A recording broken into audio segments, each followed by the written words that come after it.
keynote speaker today is the renowned historian, seafarer, and author, Professor Jeffrey Bolster from our own University of New Hampshire. Professor Bolster once wrote, "Boats and books have been the cardinal points of my life's compass."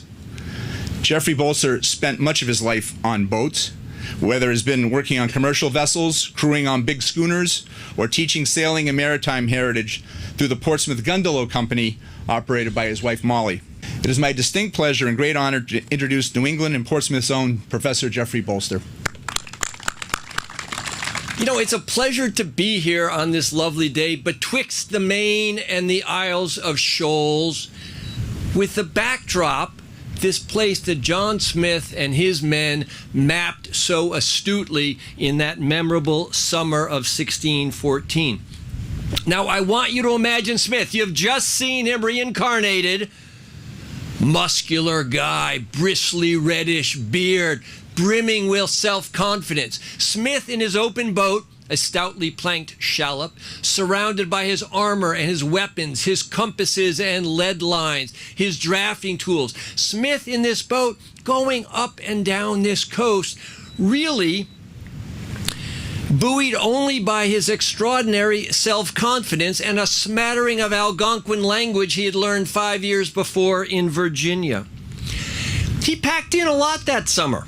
Before the survey, he planted an experimental garden on Monhegan Island, and later that summer harvested with satisfaction what he called his salad.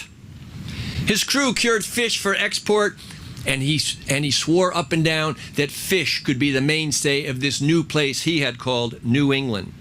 It was the summer trip on which Smith immodestly named the Isles of Shoals Smith's Isles, the trip on which he compiled priceless information about First Nation Abenaki people here. Here's the kicker. John Smith spent only 6 months of his life here in New England, that memorable summer of 1614. Yet he became one of the most influential individuals in the last 400 years of this region, a promoter who, as we've heard, helped put us on the map. Now, getting your head around this man is no simple matter. His life was full of contradictions. He was flamboyant. He was a braggart. He's been accused of misrepresenting much about himself and the Pocahontas story, accused of glorifying himself in his own books on New World explorations.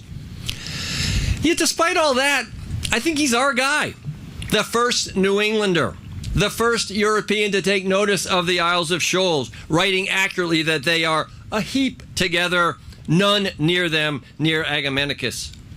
In many ways, I pitch John Smith to you as the first American. Columbus?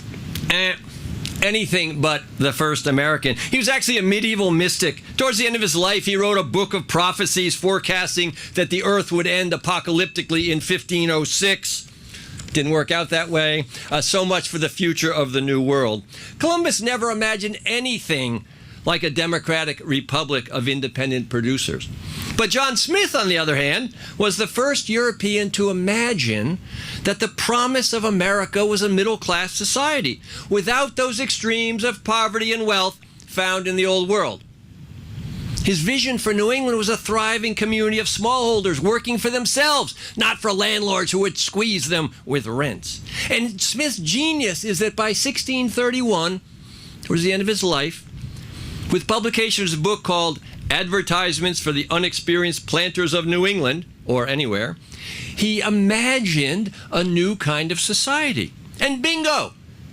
It evolved right here after his death. If you read our own Jeremy Belknap's History of New Hampshire, written right after the American Revolution, what Belknap is laying out at that moment, 160 years later, is the vision that Smith had committed to paper. Flashback to the reign of Queen Elizabeth. Smith is born in modest circumstances to a middling farmer. He's a contemporary of William Shakespeare. He's 8 years old when Sir Francis Drake defeats the Spanish Armada sent to subjugate England.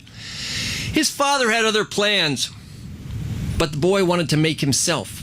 And he knew at that time, in the Renaissance, you would make yourself through force of arms. So he refashioned himself into a soldier, and he went adventuring. No Hollywood screenwriter could have improved the script. In his young 20s, he's in the Netherlands fighting the Spanish. Then he goes to Eastern Europe to fight for the Holy Roman Empire against the Turks, the Ottomans, the Muslims.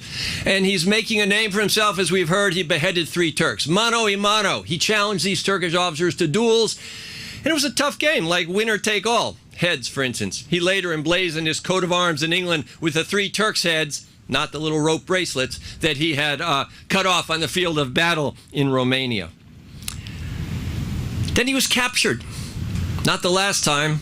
The first time. He's taken as a slave by the Turks. They shave his head, they shave his beard, they put him in a coarse goat hair cloak. Smith had been captured a number of times in his life. He always got out. Sometimes he talked his way out. Sometimes he fought his way out. Sometimes he fled. This time he killed his Turkish master, dressed himself in the man's clothes, stole a horse, and rode for a Russian outpost on the Don River where he hoped to find refuge. So the point is that by the time he got on that ship in 1607 to come to Virginia, he was a larger-than-life figure. He had an ear for language and spoke several, attributing his romance with a Transylvanian countess to their shared knowledge of Italian.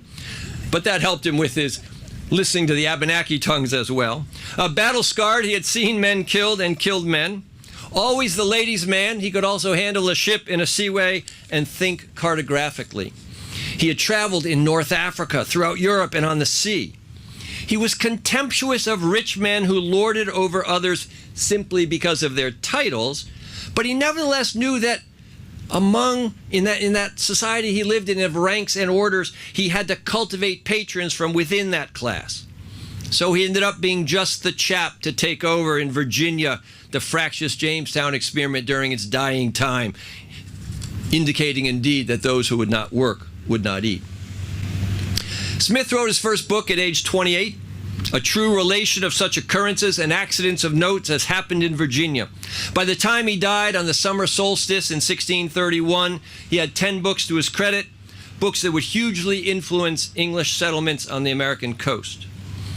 So the man we're memorializing today, through the hard work of people here, was a soldier, a sailor, and a survivor, an explorer, ethnographer, and writer, an astute naturalist and interpreter of the environment, a pitchman and a visionary.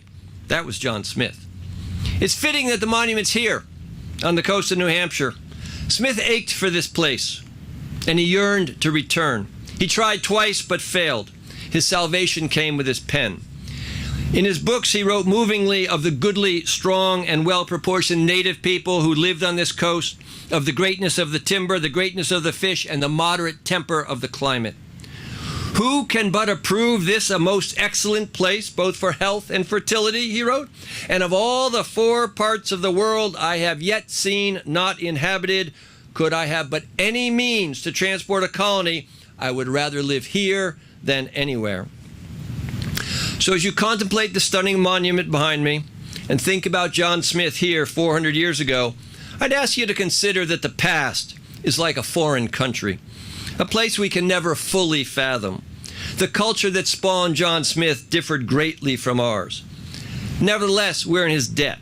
I'm proud to honor him today and to know that so many people in contemporary New Hampshire still feel connected to this ambitious soldier, sailor, explorer, and writer, one of the best and brightest of his age. Thank you. Hello, I'm Jeff Bolster, Professor of History at the University of New Hampshire. I'm here in Rye Harbor today at the commemoration of the new Captain John Smith Monument. I was actually asked to be the keynote speaker because I write history books and have written about seacoast history and maritime history. Captain Smith's long been a hero of mine, very complicated guy, but a soldier, sailor, writer, explorer, and really an extraordinary promoter of what could be the future of New England. So he was a visionary. He thought this could be a middle-class place in which smallholders could make something themselves, improve themselves, and not be racked by aristocrats and landlords. So he wasn't an easy man. He was a braggart. He promoted himself, but he had a vision of what might come to pass. It did not come to pass till after his death, but here in northern New England, people made a society like that John Smith had envisioned in that summer of 1614 when he ranged this coast in a small open boat. Oh, the monument's great. Obviously, here we are 400 years later. not too many 400-year anniversaries in America yet, in the United States. Jamestown 1607, now we have this commemoration of the 1614 voyages. So the monument is a really nice way to connect the past with people today and hopefully going into the future.